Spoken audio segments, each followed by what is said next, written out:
नमस्कार, मैं हूं आपके साथ प्रीति और आप देख रहे हैं बिहार न्यूज। पटना के कारगिल चौक से अपनी 5 सूत्री मांगों को लेकर शिक्षकों ने विधानसभा मार्च का आयोजन किया, जिसमें दर्जनों शिक्षक अपनी मांगों को लेकर पैदल विधानसभा के लिए निकले। बताते चले कि निजी विद्यालय के संगठन के अध्यक्ष के नेतृत्व में पैदल मार्च का आयोजन किया गया। संगठन अध्यक्ष ने सरकार पर आरोप लगाते हुए निजी विद्यालयों के बकाये RTE के पैसे को अविलंब भुगतान करने की मांग की। बता दें कि JP गोलंबर पर प्रतिबंधित क्षेत्र में प्रदर्शन करने को लेकर गांधी मैदान की पुलिस ने शिक्षकों को हिरासत में लिया है। सरकार होश में आओ, होश में आओ, होश में आओ।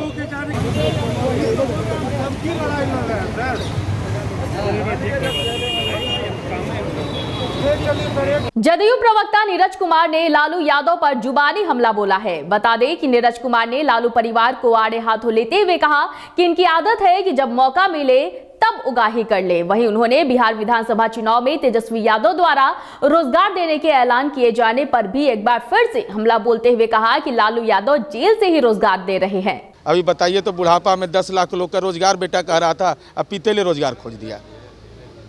और हम यह जानना चाहते हैं आपके माध्यम से, विपक्ष के नेता बन गए हैं, फिर देह व्यापार के आरोपी को पिए रखेंगे? ये सवाल दरपेश है, ये जान नहीं छोड़ने वाले हम हैं।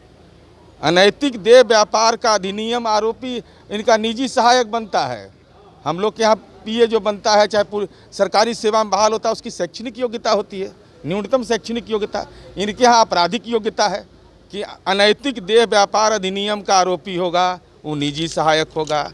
जब मौका मिलेगा टिकट का तो बलात्कार के आरोपी को सम्मानित करेंगे, अपराध जगत के महामंडलेश्वर को रखेंगे। तो ये सारे चूंकि अब विपक्ष के नेता के रूप में नोटिफिकेशन हो गया है।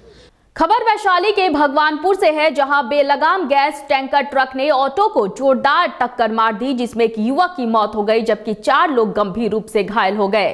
घटना भगवानपुर थाना के इनायतपुर की है। घटना तब हुई जब ऑटो बुक कर एक ही परिवार के 8 सदस्य पटना रेलवे जंक्शन जा रहे थे, जहां से सभी को बोकारो के लिए ट्रेन पकड़नी थी। वही घटना के बाद आक्रोशित लोगों ने सड़क जाम कर जमकर हंगामा किया। क्या हुआ था? अरे हम लोग जा रहे थे बोकारो के लिए, पटना जंक्शन ट्रेन धरने के लिए। 10 बजे ट्रेन थी, एक हंसी मलाई से आए थे और वैसे यहाँ टेम्पू से तरफ वाला धक्का मार दिया, टूट फेंका गया। हम भी फेंका गए तो हमारा चोट लग के रह गया, स्पॉट हो गया। बात करें नालंदा की तो सिलाव थाना इलाके के धरहरा गांव में पूर्व के विवाद को लेकर खेत पटवन कर रहे किसान को बदमाशों ने धारदार हथियार से वार कर जख्मी कर दिया। जख्मी किसान को गंभीर हालत में बिहार शरीफ सदर अस्पताल में भर्ती कराया गया, जहां से उसे प्राथमिक उपचार के बाद पटना रेफर कर दिया गया।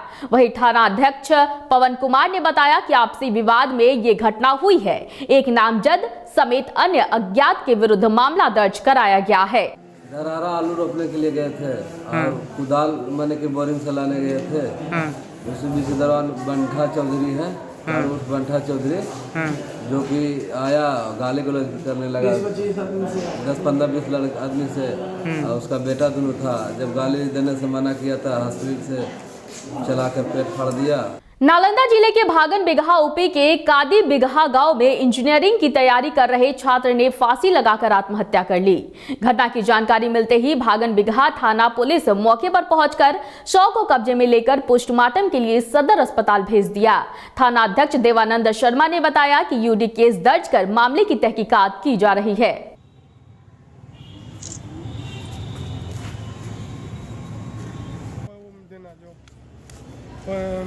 डेड बॉडी रिलीज करता है ना पोस्टमार्टम से।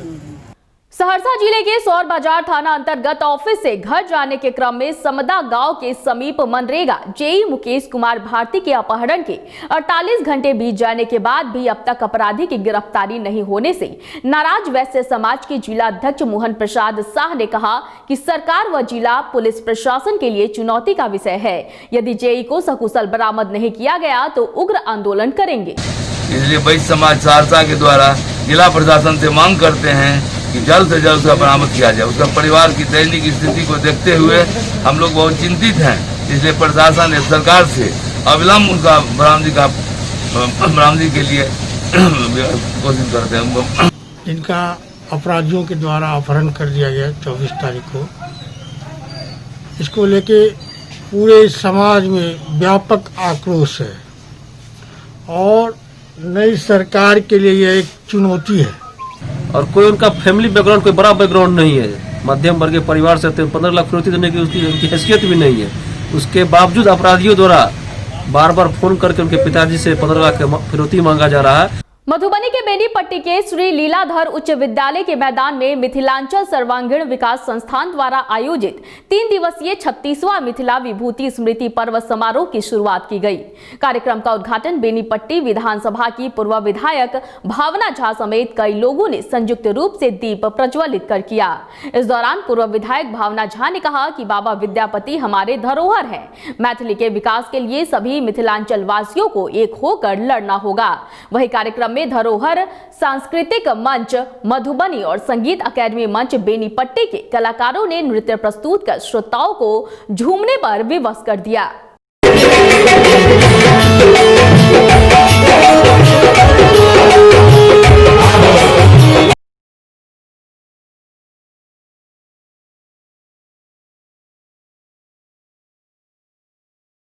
मुंगेर के मुफस्सिल थाना इलाके में बीते 17 नवंबर को एक दंपत्ति से NH 80 पर स्कूटी सवार 3 लुटेरों ने पिस्टल दिखाकर बाइक, पर्स और मोबाइल लूट लिया था। इस मामले में विशेष दल ने लूटपाट करने वाले गिरोह के 4 सदस्यों को गिरफ्तार किया है।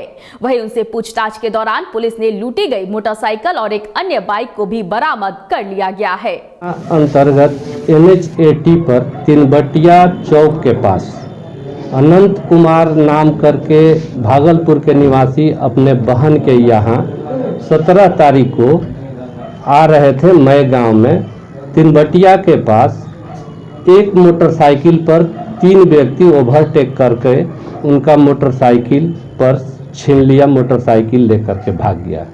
मुजफ्फरपुर में जिला विधिक सेवा के सचिव राजीव रंजन ने प्रेस वार्ता का आयोजन किया। इस दौरान उन्होंने बताया कि मुजफ्फरपुर में जिला विधिक सेवा प्राधिकार के तत्वाधान में 12 दिसंबर 2020 से ऑनलाइन केसों का निष्पादन किया जाएगा और इसके लिए तैयारियां भी शुरू हो चुकी है। वहीं उन्होंने बताया कि जो लोग इसको लेकर अवेयर नहीं है उनके लिए एक कोर मैनेजर की प्रतिनियुक्ति की गई है और कोर मैनेजर के अंडर में और भी लोग होंगे जो ऐसे लोगों तक पहुंचकर उनकी सहायता करेंगे।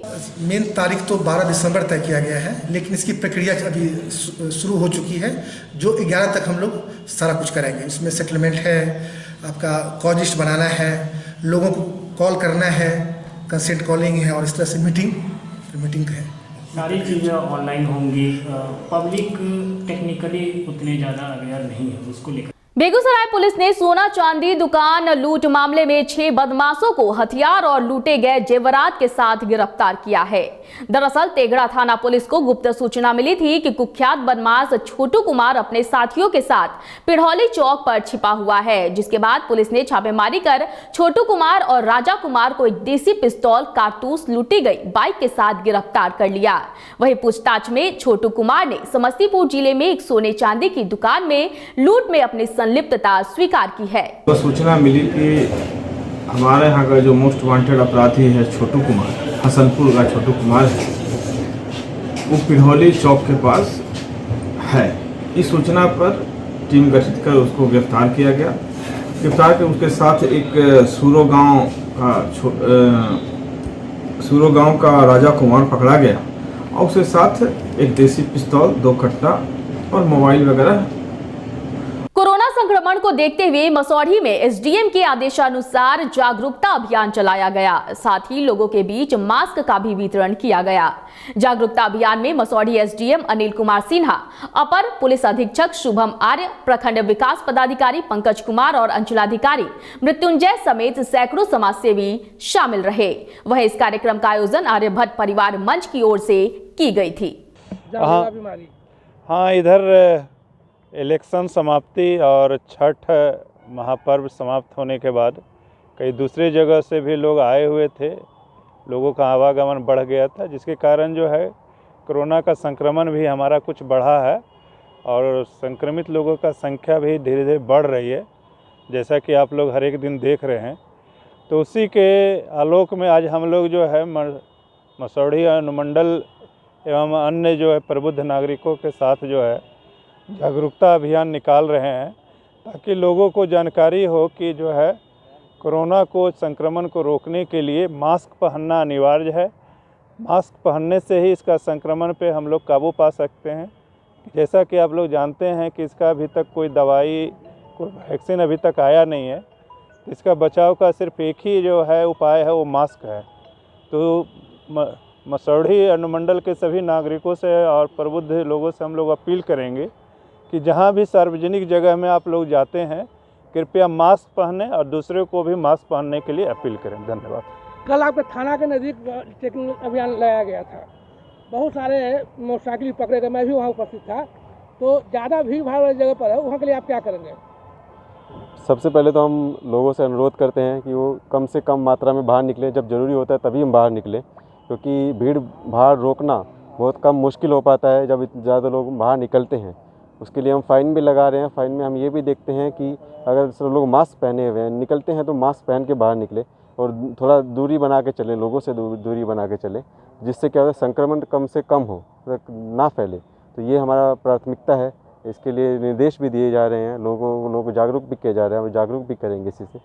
यही एक तरह से हम लोग इस तरह से डील करने की कोशिश करते हैं। सामाजिक दूरी की धज्जियां उड़ रही है शहर बाजार में।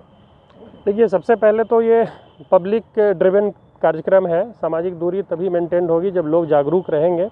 इधर कुछ दिनों से लोगों के अंदर जागरूकता की कमी हो गई है और हमारा मेन ध्येय यही है कि अभी माइकिंग करवा रहे हैं और हम लोग भी इस अभी जो मार्च है उसके माध्यम से यही मैसेज देने की कोशिश करेंगे कि आप लोग डिस्टेंस मेंटेन करें और मास्क का यूज़ करें और सैनिटाइजेशन की पूरी व्यवस्था रखें, क्योंकि जब तक मेडिसिन नहीं आ जाती है, जब तक इसका वैक्सीन नहीं आएगा, तब तक किसी तरह का कोई ऑप्शन नहीं है हमारे पास। इससे लड़ने का एक ही तरीका है, जो भी कोविड के गाइडलाइन है उसका अनुपालन करें। लोगों को पुनः सेंसिटाइज़ कराना बहुत ज़रूरी है कि अभी जैसे ही फेस्टिवल का टाइम ओवर हुआ है, इलेक्शन का टाइम ओवर हुआ है, तो थोड़ा लोगों में नेग्लिजेंसी आ गई है। हम लोग पूरी तरीके से कोशिश कर रहे हैं कि पुनः वही माइंडसेट लोगों के अंदर आए और ताकि हम लोग कोविड को फाइट कर सकें। Thank you. सर, लोगों के बीच संशय बनी हुई है, आम जनता के बीच में, व्यापारियों के बीच में, कि क्या पुनः लॉकडाउन लगाया जाएगा क्या? देखिए, अभी लॉकडाउन का ऐसा कुछ परिस्थिति नहीं है। हम लोग जो है प्रयास कर रहे हैं कि जो है सोशल डिस्टेंस और मास्क का प्रयोग से जो है हमारा जो संक्रमण का जो दायरा है वो कम रहे, सीमित रहे, कंट्रोल में रहे, ताकि जो है लॉकडाउन का जो है वैसा कुछ अभी तक जो है सरकार के स्तर पर फिर निर्देश जैसा आएगा वैसा फिर हम लोग विचार करेंगे। जो है सर, बाजार में बहुत भीड़ भाड़ है सर, खासकर सब्जी मार्केट हो या आपका जो टेम्पू चल रहा है, वो टेम्पू में, बस में हमने भी देखा है कि बहुत से ऐसे लोग हैं जो मास्क का इस्तेमाल करते नहीं है, और खासकर सब्जी मार्केट है जहाँ भीड़ वाला इलाका है, वहाँ पर तो एकदम धज्जी उड़ रही है। सर, क्या करेंगे सर, आप पुलिस प्रशासन वाले हैं? देखिए, भीड़ भाड़ इलाके को कम करने के लिए हम लोगों से सब गुजारिश ही कर सकते हैं कि वो लोग घर पे रहें। लेकिन हाँ, अगर कोई लोग मास्क नहीं पहन रहे हैं और मास्क बिना पहने बाहर जा रहे हैं तो उन पे कार्रवाई की जाएगी। अगर वो नहीं इस बात को सुनते हैं, नहीं अमल में लाते हैं, प्रशासन बार बार हम अपने स्तर पे, SDO साहब अपने स्तर पे हम लोग एक तरह से जागरूकता करते हैं लोगों के बीच में कि मास्क पहने। मास्क अभी तक भी एकमात्र उपचार है जो है वो एक मास्क ही बचा है हमारे पास में, जब तक कि कोई दवाई नहीं आ जाती। कुछ दिनों से देखने में आ रहा है कि लोग ध्यान नहीं दे रहे हैं इस चीज़ का कि मास्क पहनना जरूरी है नहीं है, थोड़ा ढिलाई बरतती जा रही है। तो इसमें हम सबसे पहले तो हम निवेदन ही करेंगे, सब पब्लिक से निवेदन करेंगे कि जितना ज़्यादा, जब अगर बाहर भी निकलते हैं कम से कम मात्रा में निकले, 1 या 2 आवश्यक जब काम हो तभी बाहर निकले, और जब भी निकले तो मास्क पहन के निकले। जी नमस्कार, मैं इस वक्त मसौढ़ी अनुमंडल कार्यालय में हूँ। आप देख रहे हैं कि तमाम मसौढ़ी के आला अधिकारी इस वक्त मसौढ़ी में जागरूकता अभियान जो निकाल रहे हैं, खासकर कोरोना वायरस बचाव के लिए। यह ज़रूरी है, सही है। अगर लोगों को जागरूक किया जाएगा तो निश्चित रूप से ये जो संक्रमण जो है, कोरोना संक्रमण जो है, निश्चित से अगर लोग मास्क का इस्तेमाल करते हैं, सामाजिक दूरी बना के रखते हैं, तो निश्चित रूप से कोरोना पर हम विजय पाएंगे। और यही प्रयास कर रहे हैं। हमारे साथ जुड़े हुए थे मसौढ़ी अनुमंडलाधिकारी, मसौढ़ी ASP, अपर पुलिस अधीक्षक, मसौढ़ी प्रखंड विकास पदाधिकारी, अंचलाधिकारी, तमाम आला अधिकारी जो हैं मेरे साथ जुड़े हुए थे। मैं इन सभी लोगों को हम धन्यवाद देना चाहता हूं बिहार न्यूज़ की ओर से कि आपने जो जागरूकता अभियान निकाल रहे हैं, निश्चित रूप से इसका प्रभाव जनता के ऊपर पड़ेगा और जनता भी इस बात को समझेगी कि ये जो जागरूकता अभियान चलाया जा रहा है, ये इसलिए नहीं चलाया जा रहा है कि लोग बाजार में धज्जियां उड़ाएं, इसलिए चलाया जा रहा है कि ताकि लोग इस बात को समझें ये कोरोना संक्रमण है, और कोरोना संक्रमण को देखते हुए लोग इस बात को समझेंगे। अजय कुमार, बिहार न्यूज़, पटना। इस वक्त की खबरों में फिलहाल इतना ही। मुझे दीजिए इजाजत, लेकिन देखते रहिए बिहार न्यूज। नमस्कार।